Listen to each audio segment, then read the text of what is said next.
السلام علیکم میرے عزیزو، آپ کا اپنا میزبان حسن جلال۔ آپ میرے یوٹیوب چینل دیکھ رہے ہیں تو میرے عزیزو میرے چینل کو سبسکرائب کرنا مت بھولیے۔ آج ایک دفعہ پھر اسی مفرور نواز شریف نے میڈیا کے سامنے ایک سفید جھوٹ بولا ہے۔ کہتا ہے کہ میں نے ایون فیلڈ فلیٹس اور پاناما لیکس کا جو سلسلہ تھا وہ میں نے اللہ پر چھوڑا تھا۔ اللہ نے آج مجھے سرخرو کیا اور ہماری عدالتوں نے مجھے صاف بری کیا۔ میں دونوں کا تہ دل سے شکریہ ادا کرتا ہوں۔ میرے پاکستانیوں، اس سے بڑا جھوٹ اور کیا ہو سکتا ہے؟ یہ وہی عدالتیں ہیں جنہوں نے اس کو پاناما لیکس میں سزا دی تھی، اور یہی وہ عدالتیں ہیں جنہوں نے آج سے صاف بری کیا ہے۔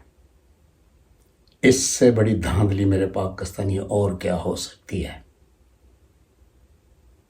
یہ وہ ججز بیٹھے ہوئے ہیں جو اس کے خریدے ہوئے غلام ہیں، جنہیں آپ می لارڈز کے نام سے بھی پکارتے ہیں۔ میں ان می لارڈ سے پوچھنا چاہتا ہوں کہ آپ کے اندر کوئی ایمان کی رتی بچی ہے یا نہیں؟ آپ ہی نے ان کو سزا دی تھی، اور آج اتنی بے غیرتی کے ساتھ انہوں نے اس مفرور شریف کو معاف کیا ہے، اسے انوسنٹ قرار دیا ہے۔ اس کے علاوہ میرے عزیزو، میرے ہم وطنوں، اس نے ایک اور بہت بڑا جھوٹ داغا ہے۔ کہتا ہے کہ میں ایک دفعہ پھر پاکستان کا وزیر اعظم بن کر پاکستان کی تقدیر بدل دوں گا، پاکستان پھر دوبارہ ترقی کی راہ پر گامزن ہوگا۔ یہ اس سے بھی بڑا جھوٹ ہے۔ یہ اس کی بیٹی مریم نواز صاحبہ نے یہ بیان دیا ہے۔ میاں صاحب، مجھے میاں صاحب کہتے ہوئے تو میں شرم آتی ہے، لیکن میرا ضمیر گوارا نہیں کرتا کہ آپ ہمارے 3 دفعہ کے ایکس پرائم منسٹر ہیں، آپ سے بدتمیزی کروں۔ کیا آپ نے اپنے بھائی جو خادم اعلیٰ ہے، قتل کروا کر خادم اعلیٰ بنا ہوا ہے، اس کی 16 سال کی حکومت پر بھی آپ نے نظر ڈالی؟ جب آپ نے، امریکہ نے اور آپ کے چھوٹی بھائی اور اندرون غداروں نے مل کر ہماری چلتی پھولتی حکومت کو گرایا تھا، عمران خان سے حکومت چھینی تھی، اینی ایم این ایس کو 25 کروڑ روپے رشوت دے کر اس کے خلاف ووٹنگ کروائی تھی، کیا وہ وقت آپ بھول گئے ہیں؟ اپنے گریبان میں جھانک کر دیکھیے، شاید آپ کو تھوڑی بہت شرم آ جائے۔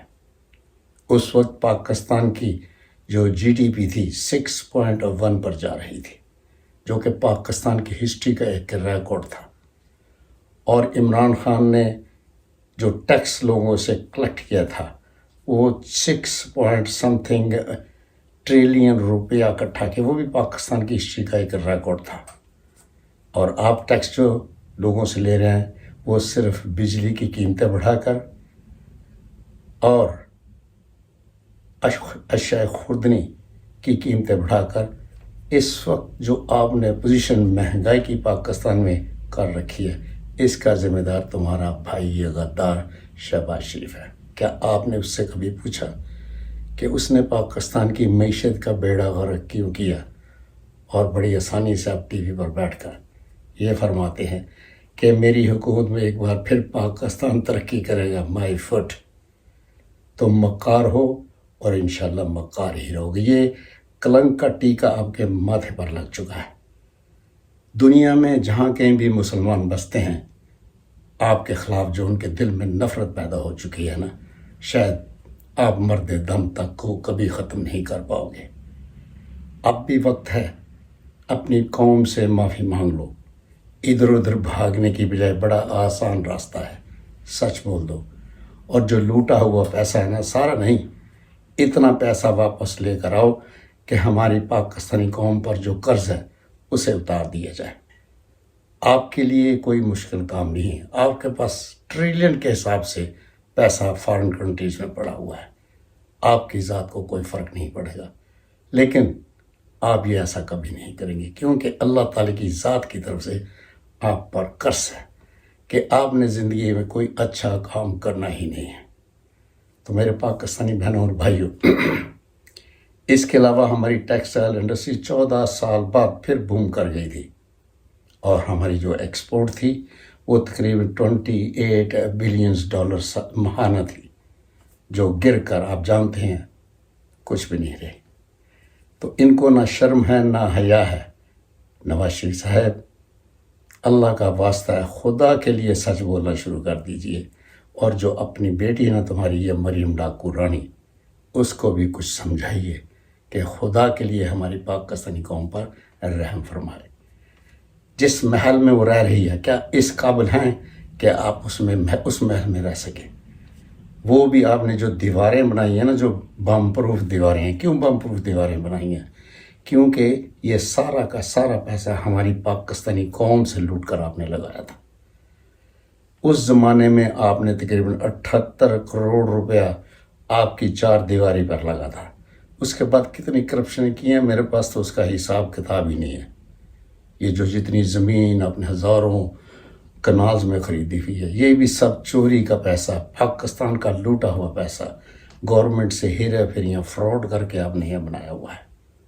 جس طرح آپ نے لنڈن ایون فیلڈ اور دنیا میں جتنی بڑی بڑی عمارتیں بنائی ہیں، آپ کے پاس لنڈن میں چند ایسے ٹاورز ہیں جن کی قیمت بلینز پاؤنڈ ہے۔ 2 ٹاور بھیج دیجئے، ہمارے پاکستان کا قرضہ اتر جائے گا، لیکن آپ ایسا کبھی نہیں کریں گے۔ اگر آپ نے کر دیا تو یاد رکھنا ہماری پاکستانی قوم بڑی معصوم ہے، وہ سب پچھلا حساب تب بھول جائے گی اور آپ کو معاف کر دے گی۔ لیاقت علی خان کو بھی دن دہاڑے لیاقت باغ راولپنڈی میں گولیاں مار کر شہید کر دیا گیا تھا، اور جو پولیس آفیسر جس نے اس کو گولیاں ماری تھی اسے اسی وقت گولیاں مار دیا گیا تھا تاکہ کوئی اس کا سراغ نہ لگا سکے۔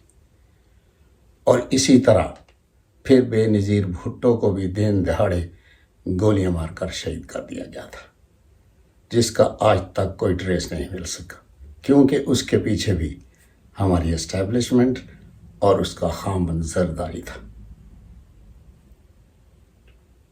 اور پھر ذوالفقار علی بھٹو کو جو پھانسی دی گئی تھی، وہ بھی ایک بہت بڑی کنسپریسی تھی۔ ہماری یہ تمام ججز اور ہمارے ملک غدار، اور اس کے پیچھے امریکہ تھا۔ وہ مرتے وقت آخری دم تک یہی کہتا رہا کہ اگر ایک لفظ میں یس کہہ دوں تو میری زندگی بچ سکتی ہے، لیکن وہ انڈر ایسٹیمیٹ کرتا۔ اس کو کیا پتا تھا کہ ہمارے اندرون ملک غدار اس قدر ظالم لوگ ہیں، اور اسے بھی مار دیا گیا تھا، اور بعد میں جسے جوڈیشل مرڈر کا خطاب دیا گیا تھا۔ نون لیگ کی ٹکٹ پر جو بھی الیکشن لڑے گا، ہماری پاکستانی قوم اس کو اتنے جوتے مارے گی، ان کا منہ کالا کر کے سڑکوں پر بٹھائے گی۔ ابھی ریسنٹلی یہ عطا تارڑ جب سرگودہ کیمپین کے لیے باہر نکلا تو ہماری قوم نے اس کو شیطان سمجھ کر پتھراؤ کرنا شروع کر دیا، اور وہ وہاں سے دم دبا کر بھاگ گیا۔ اسی طرح پچھلے ہفتے جھنگ میں افضل، پتہ نہیں کیا نام ہے اس کا، افضل سم تھنگ، وہ بھی نون لیگ کا ایک نمائندہ ہے، ووٹ مانگنے کے لیے اپنے حلقے میں گیا، اور لوگوں نے اس کے ڈنڈوں سے وہ مرمت کی، یہاں تک کہ اس کی شلوار بھی اتار کر اور اس کی ننگی پیٹھ پر ڈنڈے مارے۔ تو میں ان لوگوں سے پھر یہ گزارش کروں گا، ایک مشورہ دینا چاہوں گا کہ آپ نون لیگ کی ٹکٹ پر الیکشن مت لڑیے، بہت خطرناک گیم ہو چکی ہے۔ آپ آزاد لڑ لیجئے، شاید آپ کو کوئی چند ہزار ووٹ مل جائیں۔ شریف خاندان سے ہماری پاکستانی قوم کی اتنی نفرت بڑھ چکی ہے کہ ان کے ساتھ کوئی رشتہ داری کرنے کے لیے بھی تیار نہیں ہے۔ ووٹ دے رہا تو درگنار۔ تو میں ان لوگوں سے پھر یہی ریکویسٹ ہی کر سکتا ہوں کہ آپ نون لیگ کی ٹکٹ پر کوئی الیکشن نہ لڑیں، آزاد لڑ رہے، اس میں آپ کی بہتری ہوگی۔ اصل حقیقت میرے جیو یہ ہے کہ اس شریف خاندان کے پیچھے انٹرنیشنل مافیا، خود بھی مافیا ہیں، اور ہمارے اندرون ملک غدار جو چوری چھپے اس کا ساتھ دے رہے ہیں۔ امریکہ کی ان کی پشت پناہی ہے، جس طرح انہوں نے مل کر عمران خان کی حکومت گرائی تھی، اور اب اسے بھی دوبارہ اسی